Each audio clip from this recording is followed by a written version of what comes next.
Welcome everybody to another episode of Philosopher's Tone. I'm the Metaverser, and in this episode we have Angela Marchese. Morecheese, aka Morecheeks Wax. She's the queen with the pixel art. And check that out.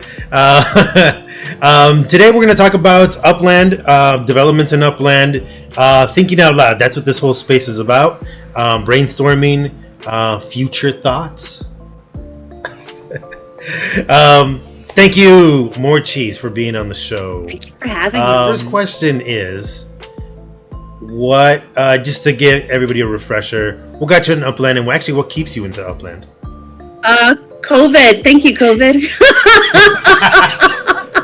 COVID made us do a lot of strange things. Yes, it did. I am, and since I turned 40, day trader. I do options trading, and being in Arizona, I grew up in New York, and I moved here. We moved here when, like, about 2 years ago. The time difference is still like weird. Like in New York, I'd be finishing at 4. Where over here, I finish at 1, and I'm just like. Yeah, and you guys don't even have the daylight savings or saving time that. Exactly. We have to deal with yesterday, well, we still have to deal with it because now instead of 3 hours behind, like everyone's 2 hours ahead of us because they moved. We stayed the same, so we still have to deal with it. Hopefully, this is it. I hear the U.S. doesn't want to change it anymore, so we'll see. I know, we'll see. But I'd rather have it this way, being like 2 hours instead of 3, and I could catch the Uplando show easier too. So. Okay. How did I get into Upland? All right, so I finish work early. I'm a gamer. Okay. I like to play video games, but sometimes, I was slowly getting into blockchain and whatnot, and dabbling into that. And I was kind of like just searching for, what's the newest thing on the block. And I actually saw ads for Upland, like in New York. Like in Manhattan, they had by bus stations. Really? They had Own the World, Upland, and I'm like, what the hell is that? So I was like, you know what? Let me check it out, and I checked it out on the phone, and I saw a bunch of really horrible reviews for it. And I'm not the kind of person that. And I like your background noise, by the way. I love white noise, so don't mute yourself. Okay. Keep it on. I'm good with that. I'm like, Gotcha. I need noise. Okay, so I live right near a little strip that does get these, pardon my French, assholes that ride up and down in their like bikes that are really loud. So if that comes along, Hells Angels. I didn't do it. That's not coming out of my body. I'm not. It's not that loud. You're hungry. I was like, go get some food. You're right there. I know. Oh man, yeah, and that's amazing that you said you saw an advertisement in New York for it, because being in LA, I've never seen one for it here, other than the ones that I sometimes trip back on that I've put up.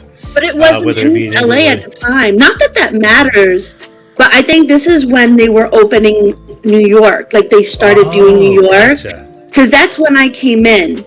And the funny thing is, I didn't go to New York. I went to Fresno because, all right. So when I saw the reviews, I'm like, do I believe random people on the internet, or do I do my own due diligence? And I always do my own due diligence when it comes to movies. I'm sorry, Rotten Tomatoes. I'm gonna do my own due diligence. Correct. And I looked it up. I looked up videos. There was one. And, at the time, I was also in Alien Worlds. Okay. Yeah. So that was actually the first blockchain project I saw and got into. And then from there, I heard people talking about Upland. And then I was like, I saw some stuff in New York on the bus stop billboards. And I checked it out. I watched the videos. And I'm like, all right. So these people are angry because there's a learning curve, first of all. They want fast, satisfactory, like right away. You came on Candy Crush type. Yeah, I'm like you know, and for me, I like a learning curve. I like anything that you have to kind of research a little bit, because then you know it's not being dumbed down for everybody. I like that it's not being dumbed down. So I gave it a try. I researched where to start, where's the best place to start, FSAs. I did all of that, and Nice. that's because I'm just like that. No. I mean, you mentioned earlier that you're a trader too, an investor. So, I mean, it's very standard due diligence that we all do, for this, and perfectly okay. Yeah. And I got my first few properties in Fresno. I was able to flip those for 2 times. Okay. Nice. And then I was like, what am I doing? Like, I'm really interested in the game. So I went to San Francisco, and there was still a huge chunk of San Francisco unminted. So this was back in March. I came in March 14th. And then about a week later, when I got my passport and everything, I moved to San Fran, and I put like 6,000 into the game. Nice. And then I'm about there too. Yeah. Yeah. So you gotta give money to make money, and I'm all for pay to earn. Yeah. No. Totally. Right. So I grabbed up like 3 in each place in San Fran, and then I flew to New York. New York had a lotsman as well, which baffled my mind. Was it? I assume Brooklyn and Queens. Obviously, Queens weren't in. Bronx wasn't in yet. No, Bronx wasn't. It was SI. I think they had Brooklyn. They just came out with it, but it was like really buggy or something. Okay. I just stayed in Manhattan. I got some President Streets because I used to live there. Okay. Nice. And then I got the High School of Art and Design because I got approved to go there, and I couldn't find fashion design. That's where I actually went for the graphics art program. Nice. They had a good one. I got a bunch of stuff like where I could. Then I went back to San Fran, and then about a week later is when I met Ben, because he was in the Discord like going crazy, like, let's mint out Midtown Terrace. Come on, people. Let's do this. Community now. And here he gets on my case about shilling, right? Oh, does he? Being a hard shill. No, I think he loves it. I think he loves anyone who's into the game and like getting people riled and happy and excited. We need that. We need more of that. I saw his riling up, announcing his sales. Yeah. Not of the aquatic stuff, the decor, which is amazing. By the way, congrats on that. Thank you. Very well done. But yeah, that's how that he's starting to sell stuff. So what keeps you in though? Like what now retains you? Well, I'd say the community first and foremost. Really? The community tied with my visions, my personal visions for the future of blockchain pay to earn games. I think this one, out of all of the ones I've seen, even Decentraland and Sandbox are the most, in my eyes, lucrative for the common people like us who have that kind of like tenaciousness or entrepreneurness or excitement, and just want to kind of like, hey, I have a vision, I want to share it with you. Are you in? I mean, Decentraland and Sandbox, you have all the celebrities going there, and that's great and fun, but what about the people? Like, I haven't heard one thing about regular Jane and Joe's like you and myself starting a business. I just hear, oh, you can move next door to Snoop, which is great. I love Snoop. I did art for him. I have him on my Instagram and my Twitter. He's awesome. He's funny. I could sing most of his songs to you right now, but maybe another show. Nice. But I'd rather hear about what the community is doing. Okay. Because isn't that what blockchain, like pay to earn real estate kind of thing is? It's about the from bottom up, not from the top having the down. networks to be able to become successful long term. Yeah, and that's I guess something that I've had debates with people about Upland calling itself a game, because it then kind of lumps itself in with these metaverses or Web3 platforms that are being designed specifically as gaming metaverses, right? Where you just go play different kinds of games. Sandbox and Decentraland being, very similar to what Roblox and Minecraft started, where you have Roblox. an infinity world that users can build on.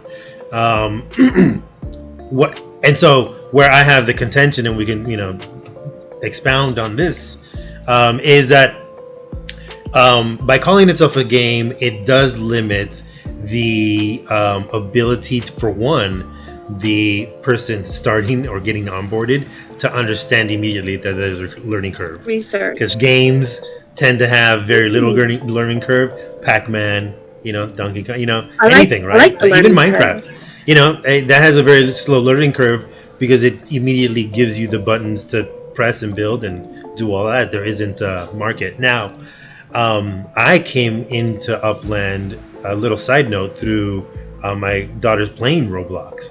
So understanding the tokenomics and getting to learn it from them and seeing where the metaverse is speaking to the generation that actually is going to be using it full time was very interesting to me. And so, what keeps you here? Like the community, is there something in the function or the future utility that you're looking forward to? Yeah. That's saying, okay, I'm gonna hang out until this happens. Level 2, definitely. I mean, I've seen it Nice. when I think meeting up with Ben was the best thing ever. It was a rocky start, but everything that happens usually comes from something bad to good. And Oh yeah. I just feel like he saw the future with the whole node thing, the community development. Before we became a node, we were a community of development with Midtown Terrace. And then we had others join, and then, we had the engagement and then the building. Like, I got to see firsthand, how communities were built, what they can do. I see people, building their communities, and I get excited. I try to be in as many as I can, within reason, because I don't want to have too much of a lineup to help them build when I have my own to build. I don't want to stagnate them. But level 2 TML, oh my God, like with his project, and then you have the charity aspect of it with Woodhood and DAC, and then you have the the Upland Racing League, and then you have like the exchange. Like, everybody's coming together as a community to they see Upland and they're making it better. And I just kind of feel like this is how it's supposed to be. It's supposed to be the community. I love that we have partners. That's amazing. I love that we have a chance to buy collections from Jackie Sai. I love that we're partnering with the football and the soccer, and that's what I like to see. But I like how they're letting the community run this with Meta Ventures. They had the Block Explorer. I wish it was a little bit different for the Block Explorer sellers. I wish that they can kind of have a means of creating their own. Who knows? Maybe we'll see that in the future. I don't know. It's all still very new. It's an alpha, so we don't know what's going to happen. There's so much. There's so much room to grow. Like this, like I was telling Ben, like this is still extremely early, Oh, it totally is. And we were talking to one of the businesses that we've started to onboard, and explaining to them how the decor works. And in mid conversation, it kind of dawned on all of us that, oh wait, hold on, we don't have to wait for Block Explorers necessarily to get the business's logo into the game. We could just design and build lawn ornaments that are the logo of the game that you can put it in front of the actual business, like a lawn sign or whatever. So it really, and then from there we were like, oh my gosh, imagine a big rotating sign, sign like you see in like the middle of huge parking lots and stuff like that. So it would be really, it really opened our minds to the possibility. And because we were having it mid conversation with this business owner who's just coming into Upland, is just starting to understand the NFT space, because that's where we're bridging them at. And so it was eye-opening for her to see how eye-opening it still is for us. Yeah. within the space. And you're right about the community thing. I give credit to Ben and in your show and the whole UDU concept for me helping me understand. I totally I'm a subscriber to the UDU concept of the node. That's always being reinforced by Ben and his shows and what you guys do and what you guys talk about. So about being able to have the retention now, what do you think will put those uplanders that are, I guess, reluctantly coming to the terms that it's not necessarily a real estate game anymore, a real estate flipping game anymore, that you can flip block explorers now for sure. Legits to a certain extent. I think once they get a little bit more functionality, a little bit more pizzazz into it, it might happen. What can keep uplanders involved? What do you think can keep them to evolving with us? Because you're talking about community, and we're starting to see a little bit in the chat this kind of separation of communities. Two right? things. Where, I see two things. Yeah, go ahead. They have to realize that this is not a free-to-play game. That's just ridiculous. And I don't care if those people leave because they're not helping my investment. I'm just paying for them to play for free, and I really don't care. Gotcha. They go, bye. Okay, so how can we let them know that look, you can still flip the game in the game, but really it is layer 2 or level 2. It is this community building. It is blah blah blah. So if they can't see it, then I don't want to show them. Like it comes to the fact where if you want to learn about it, if you want to know, if you have interest, I'll hold your hand through it. I will tell you everything you want to know, and I will help you. If you're coming in saying, oh, what are you going to do for me? Instead of like, what am I going to do for the community and for my investment? Then I really don't care to really talk to you. I'll refer you to someone else who has the time. Gotcha. That's pretty hard. I love that because that puts immediately everybody on the spot, on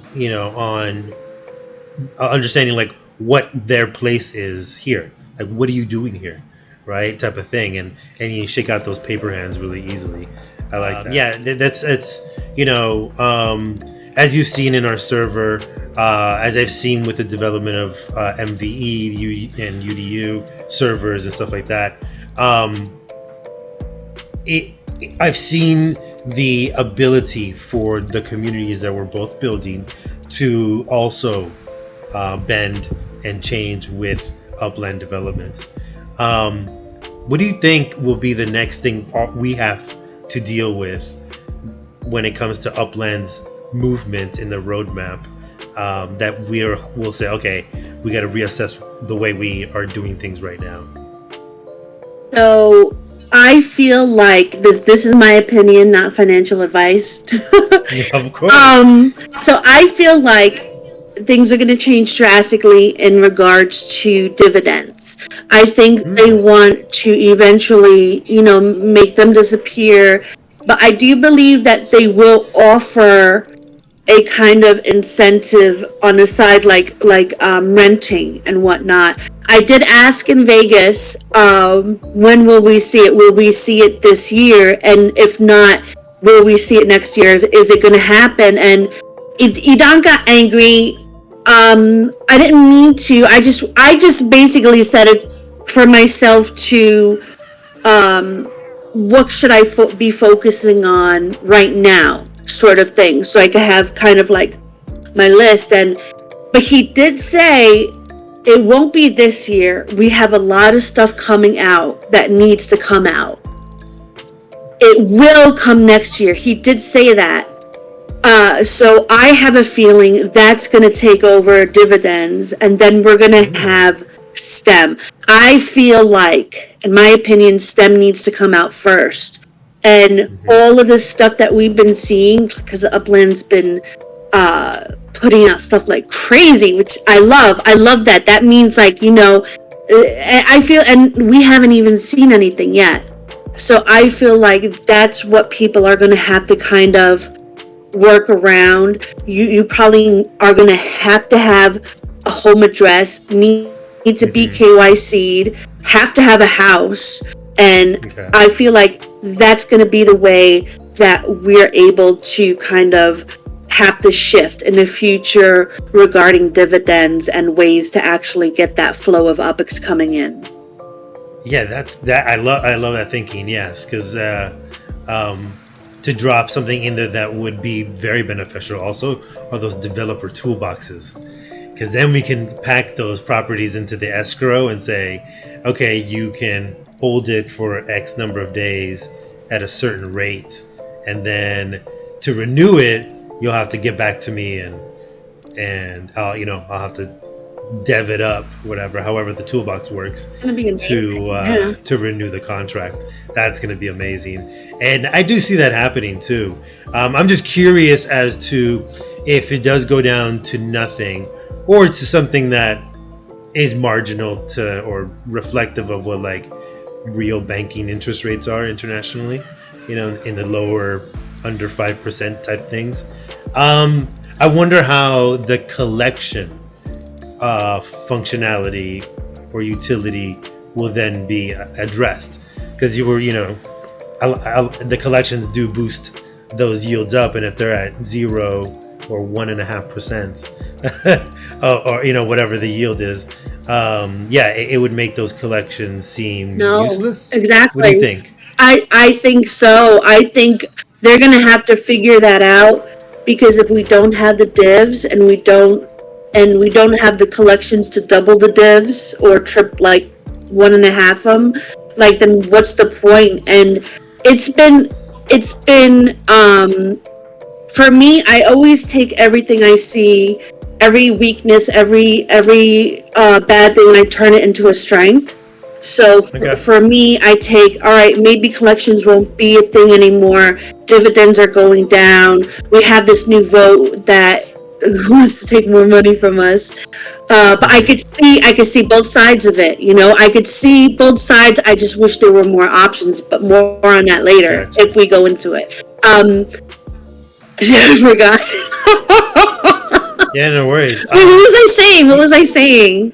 Oh yeah, no, you were saying about how being able to deal with the collections. Yeah, deal with the collections being useless or not. Oh yeah. So what I do, go down. How I make that my strength is, I miss out on some things. I missed out on Dallas. Okay. I didn't buy as much in Porto.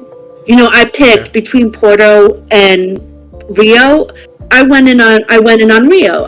For me, I'm like, you know, Rio is amazing. We have such a huge community from Brazil. Yeah. I'm like, that's the one I'm going to go with, because there's already a racetrack there. I had him on the show, really nice guy. Musita, yeah. Not Musita. The Wood Hood guy, the racetrack there. Oh, what is Demon, something Demon, Max Demon. Max Demon. Yeah. I got excited, knocking things around. And yeah, like and then somebody made a note there. That's crazy, and it looks amazing. I wish I was in there. I bet on a few other places in Rio a little bit more. I should have spread myself out a bit, but yeah, that's where I'm able to pick and choose. You can't just kind of say, I'm gonna go everywhere. Like, oh, new city, I'm gonna go there. Oh, new city, I'm gonna go there. You can't. You have to be strategy minded now. Yeah, there's strategy to this. This is definitely a strategic game in how you diversify your portfolio. When it comes to let me play devil's advocate a little bit on this. When it comes to the divvies, let's say the divvies don't go down. Let's say they go down to a reasonable 10%, right? Or however they want to measure it, for divvying it up. What if rent is the mechanism in which that balance of you not collecting on a property that you technically don't have is adjusted? So let's say you do rent out a property, then the divvies from that property are allocated to that person because it's in their possession. So therefore, they're able to balance out that you're not collecting on this, and so it's almost like the more you rent out, the lower your dividends get. Essentially, getting them to a point where you are collecting less in that, and the the properties themselves are getting further and further spread out to more people that are onboarding. Because like New York and San Francisco, all these cities that are selling out, eventually the next wave of big wave, I would say, really, of uplanders will be the renters, right? Because we finally have the developer tools that allow us to rent, and then more people are going to be holding on to these things. But at the same time, I think possibly tamping down on double dipping of, you get the yields on this and rent. You can't have it both ways. What do you think about that? I think of that implementation. I think there's 4 million cities in the world, and we're never going to get to a point where nobody's going to not have the ability to buy a property unless we just stop putting out new cities altogether. First point. Second point is, if they introduce a way that you actually lose money if you're renting out, people just won't rent. No, but let's say you're making money on the rent. Like, so you adjust, okay, I'm going to lose out, let's say, the 1,200 UPIX for the month. I'll add that to what I'm going to rent out this property for the month, right? Because at a certain point, the then they're not ROI... Excuse me? So then they're not losing out. So then you're not losing. So let's say it's 1,200 a month that I'm losing on the dividends, and then it's 3,000 UPIX for the rent, so it's 3,200, right? So I get a little rent money, and I cover my losses. You said the more that they rent, they start to lose. That's what you said. You said the more that they rent, that they lose. You gave me a scenario. They'll just stop renting beyond that. Beyond what their profit they can calculate to say, okay, I'm not going to lose anymore. Okay, so then let's say this is your scenario, by the way. I'm just reminding you. All right. Of course, and this is exactly where I'm thinking, because let's say you've dwindled down then your monthly dividends from 100,000 a month to 50. Then you're like, okay, I'm gonna hold on to these properties and not rent them out because I'm collecting on this. But then what if you still have the ability to say, okay, how about I just double, and definitely possible in areas of high interest, again, San Francisco, New York, LA, where I can say, I'm gonna calculate a year's worth of lost dividends and include it in monthly rent. So therefore, I just get my monthly divs up front, and I have that as a monthly income, and then not have to worry about collecting on what I lost there, because I can buy more with that rent money. I think it's too complicated in the sense where you have to figure out your rent versus your divs to see. Yeah. I don't think they would have it compete. I know what you're saying though, where that person gets your dividends is the setback of that whole thing. I would say something like that would be too difficult for their developers to even come up with, I think. Okay. Yeah, I don't know if they're gonna do it like that. I think they will have other stuff where if somebody drives to your city and needs to park a car or needs to stay there, they're out of their city, like stuff like that. You get an extra bit of UPX for that. Okay. I think STEM will play a part. Maybe people will. I can't wait for that. I know. I'm hoping that's the announcement.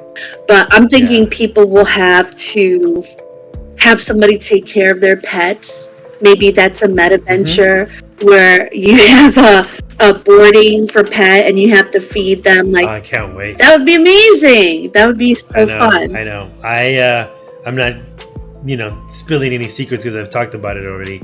But I want to do race horses.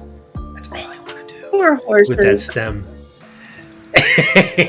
Yeah, I mean, but my daughter is an equestrian, and she's like, hold on, so we can make the horses or breed the horses, make it with this thing, and then train them. I'm like, probably, because we can train our drivers eventually to learn how to race certain courses, whether they're circuit or drag or sprint, which would mean essentially if I breed a horse, I can train it and the rider, the Block Explorer, to do Western or English, or just do horse racing, quarter mile.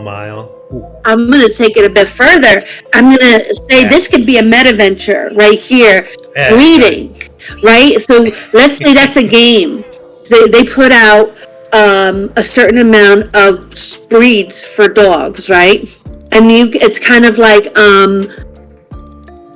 Alien Worlds, not Alien Worlds, the other one where you had to guess the formula to create new things. Okay. I don't know. I never got into them. Oh, you're much hipper than I am not hip, that's for dude. sure. I don't even leave my house. You have no idea. Neither do I. Look, these are all the books I'm trying to read. Like I don't read books. In one day. Sure. No, you're definitely much hipper on the games than I am, like Alien Worlds, crypto, like anything that has to do with Web3 gaming, even some possible just PC gaming. I'm telling you, I left gaming in 2009, so when my daughters were doing Roblox, it gave me an in to scratch that itch again. But what really it scratched was more my economic, like business background. Like, hold on, this is a whole marketplace. Like you're making this stuff, selling it for this, and the trade value of it later down the line after you've either minted it, bought it, or created it. That's incredible. And so yeah, you're much hipper on this stuff than I am. So when it comes to your idea, if you can continue on it, how would a game that you've played be similar to what you would like to see STEM do for Upland? Breeding, being able to get all those different breeds. Like if they put like maybe 6 breeds and you had to crossbreed and then crossbreed, that could be a cool blockchain game. People with the best breeds will have the most customers. With STEM, I could see plant life coming in. I could see those who have a garden can start doing flower shops, and people can take that and they can put it on their house as decor. I could see, water making a come influence. You can have water racing, swimming. You can maybe while you're driving, you can upgrade like your BE's strength and endurance, and that'll make them a good swimmer in another game that comes out regarding STEM. I mean, there's so many different things that can be done. it's cool to think about.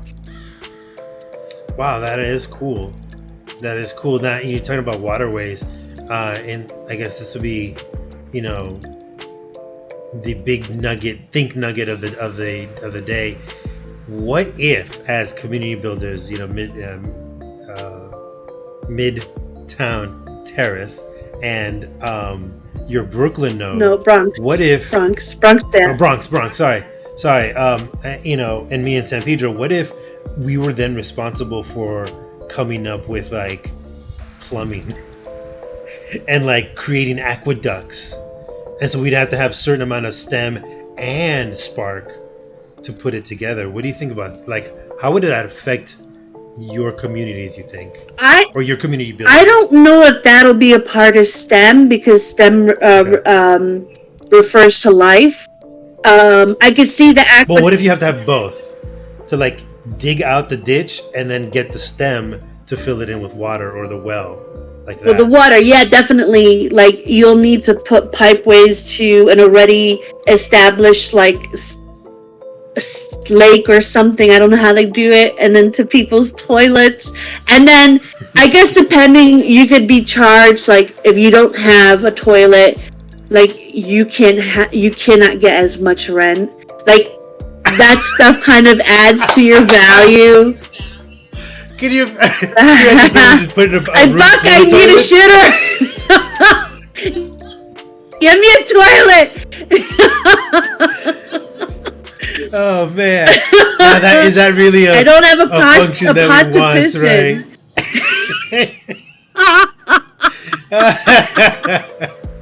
Ah, jeez!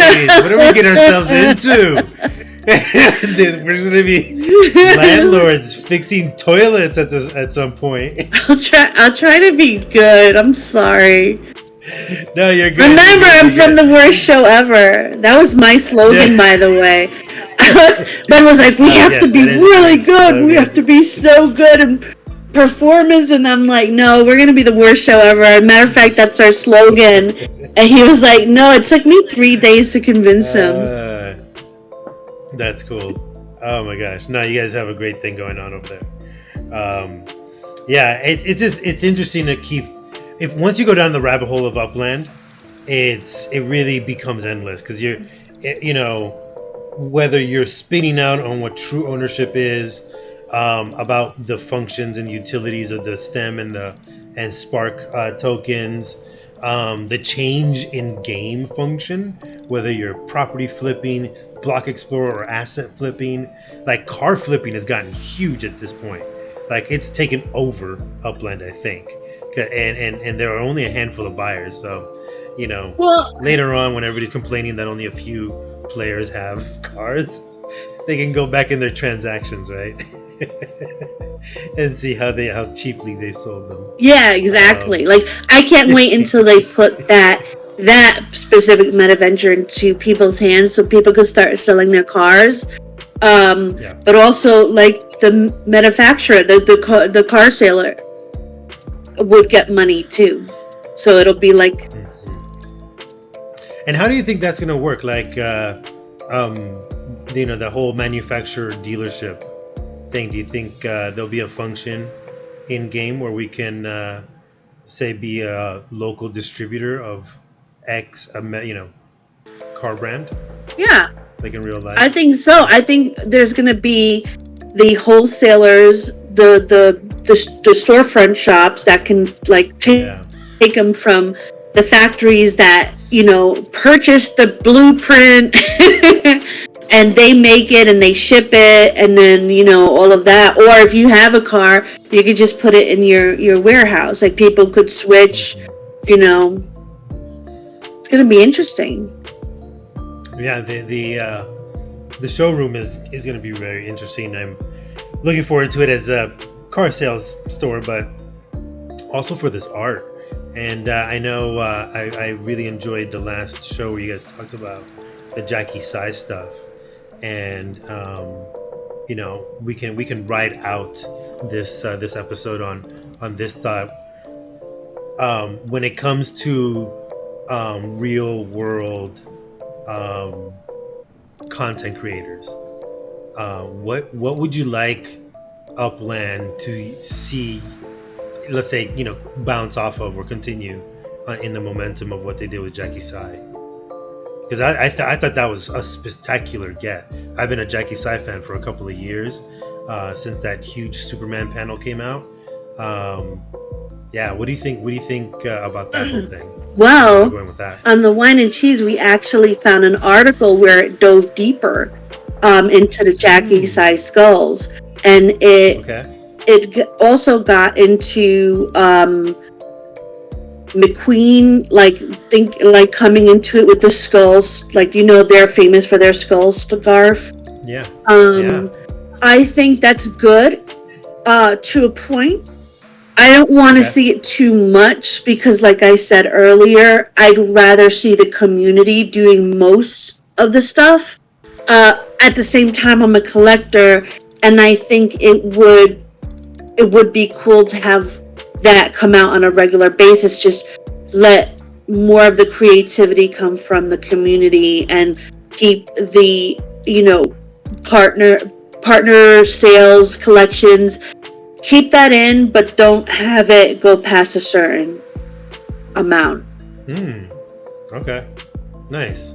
So would you say that a Upland Beeple Block Explorer would be too far? Because if we're talking about the space that we're in, that would be the ceiling of what's been sold as an NFT. What is Beeple? Oh, Beeple's an artist that sold that one NFT for like $63 million. Well, I'm going to probably kill this dream of yours. I think what is it? Vox is going to be creating the avatars. This is my opinion. Why wouldn't they? We're in a partnership with them. I have a feeling that we're going to be able to cross put in our BEs to their avatars to Upland, and I can't wait for that. So I'd rather have like a partner like that, and then you can create your avatar, and you could decide, do you want to? I could walk around, with a skateboarder like body with my cheese head, or I could be, an alien body with my cheese head walking around. That would be so amazing. Ah, okay, I got you. Okay, I see what you're saying. Yeah, you want to have more of the partners on that corporate end that allow you that cross chain or cross functionality and more utility instead of just a single-use collection piece. I like that. I like that thinking.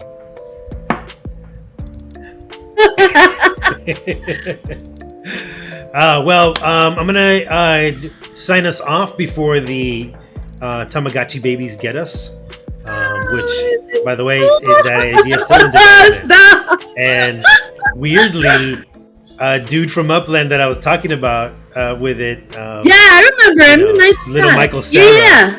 He he's helped me out to flesh it out a little bit. So that's funny. It's just it'll be an interesting way to see how metaverse content. He's nice.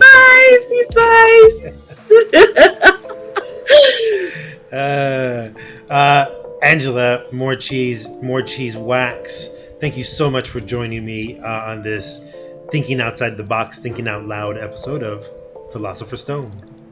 Thank you. I would like to take a few seconds to thank everybody that reached out, has donated, or put together an Upland event to help,